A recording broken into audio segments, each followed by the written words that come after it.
All right, folks, welcome back. I guess it's a happy Friday. We'll talk about that. I'm starting this off in here. I'm going to do this video for as long as this battery lasts. It's November 5th. It's 12:30 p.m. Happy Friday, everybody. Hope everybody's doing okay.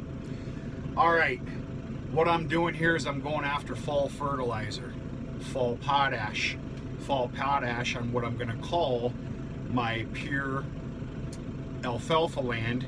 And I decided to go after some fall potash for some of my, let's call it my 50-50 ground alfalfa grass. We got a little bit to cover here. I was on the bubble. The one thing I don't think we need to talk about here is fertilizer prices. The word crazy does not even describe it.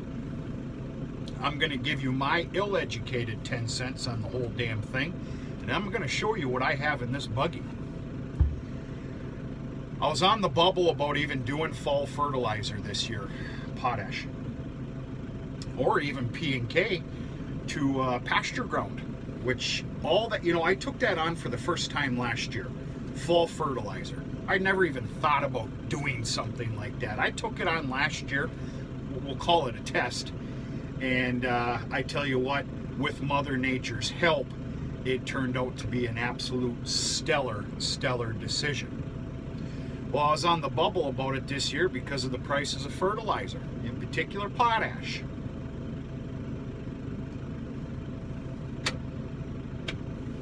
But we don't know where it's going to go. I've got my thoughts and feelings on the whole thing. It's just my thoughts and feelings. You don't know where the hell the price is going to go. Right now, in that buggy right there is 6,500 pounds of potash. 6,500 pounds. I've elected to hit my alfalfa ground, or my predominant alfalfa ground, with a simple 100 pounds to the acre. That's it. That's it. I can't afford to put down 200 pounds to the acre. This buggy, per ton, versus a year ago, roughly today-ish, I'm paying 90% more. 90% more per ton. 90% more compared to a year ago.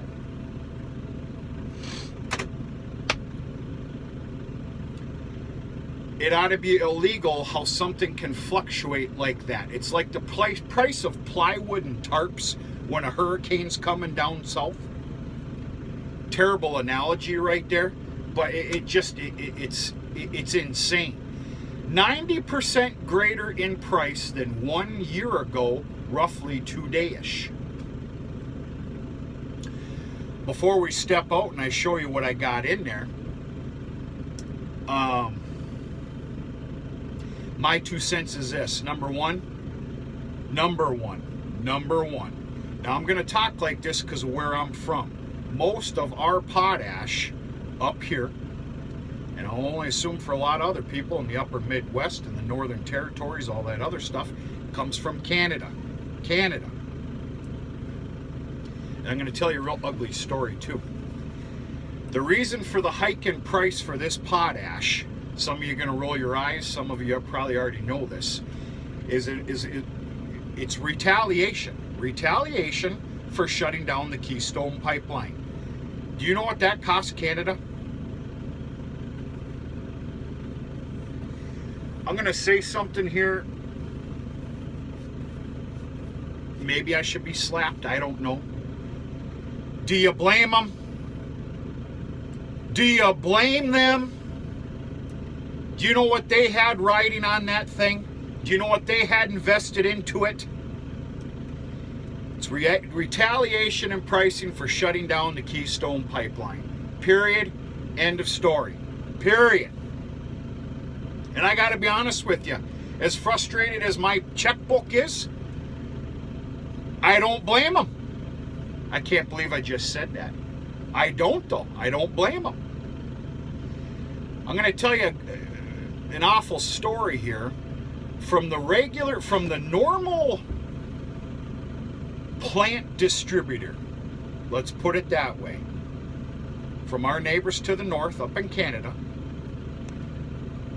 their comment is, and it was said quite bluntly, prices are going to stay high and they're going to keep even going higher until people stop buying it. Then our prices will reflect that. That's their words.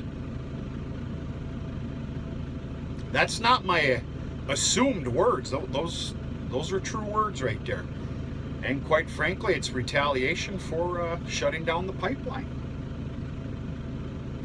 So what's going to happen here? I mean, this is quite devastating. 90% hike in price. Who says it won't get up to 100%, 120, 130% greater? Who says? That's one of the reasons why I'm putting down this small offering of 100 pounds to the acre. I don't know. I don't know where it's going to go. My other thought and feeling is here, and this, of course, is just me assuming like an idiot, that the prices are going to continue to stay high for the remainder of this calendar year for some of the farmers out there that do quite well, that by God need to offset and spend a pile of money before the end of the year for tax purposes. And then maybe it'll go down. That's a real big wish and a belief right there.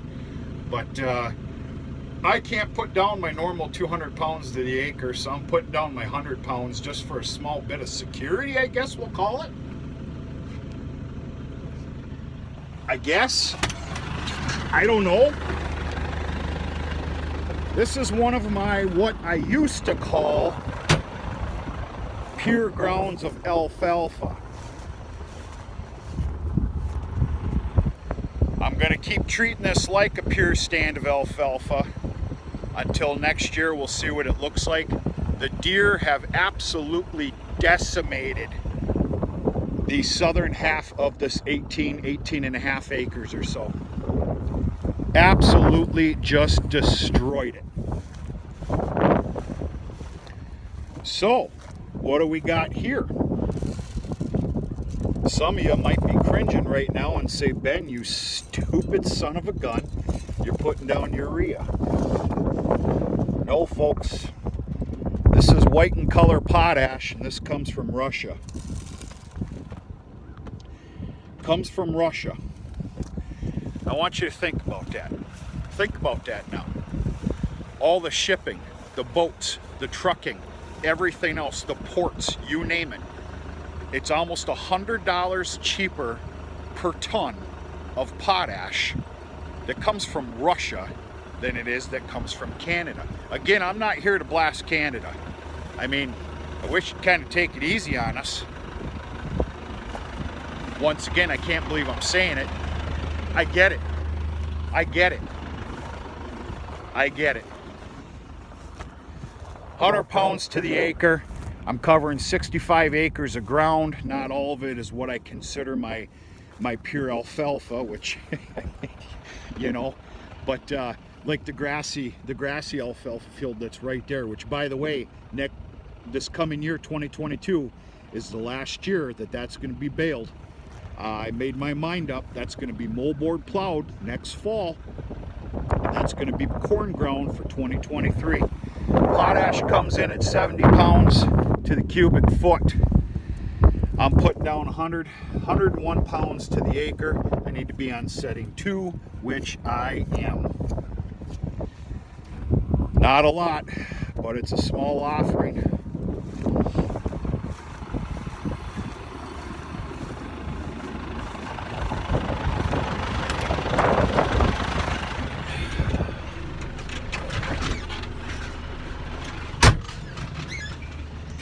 Yeah, like I said, I was on the bubble of even touching fertilizer this fall. I started thinking about it a little bit this morning. I had kind of a little bit of a lighter day today if I chose to do so. And I really mulled this over, and as big as a kick in the pants as this is, and I don't need it right now,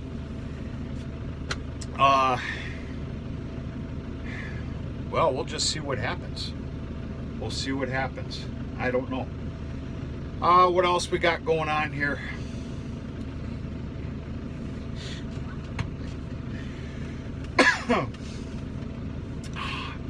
Thank God for cheap beer. Oh, please stay cheap, or cheaper anyway. And a good old full can of chew once in a while. Keep you out of the counselor's office. Okay. All right, we're gonna turn the PTO on. That turns on the back spinners, broadcasters. And then the way the fertilizer gets to them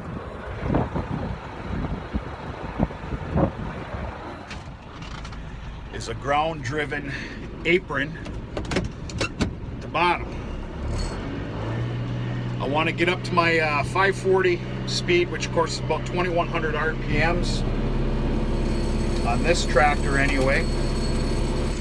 I'm taking it real nice and easy. I'm trying to do a real nice clean job with, you know, I can't afford to overlap, but I can't afford to miss either.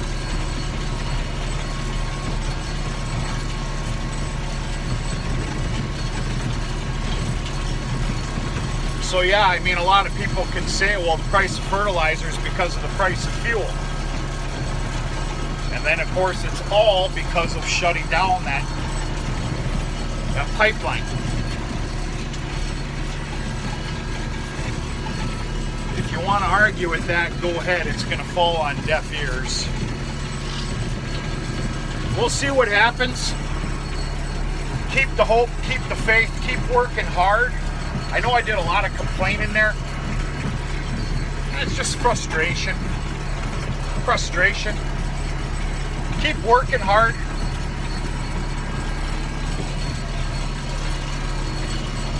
Try and do your best. Things are supposed to pan out.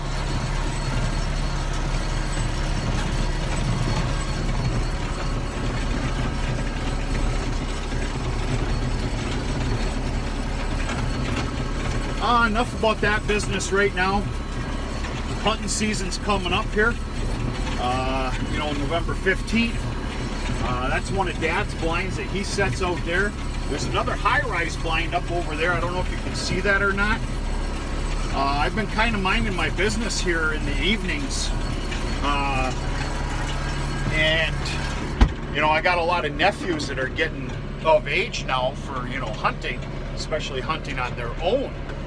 And so we're not sure what's really going to happen here with the amount of people that are coming this year or can partake.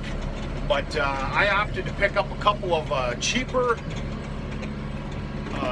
folding tent ground blinds. And I put 2 of those up. Who knows? Maybe, you know, it's Friday night here coming up at 5 p.m. It is. It's Friday night. I'm going to tell you that right now. I need to drain some sorrows.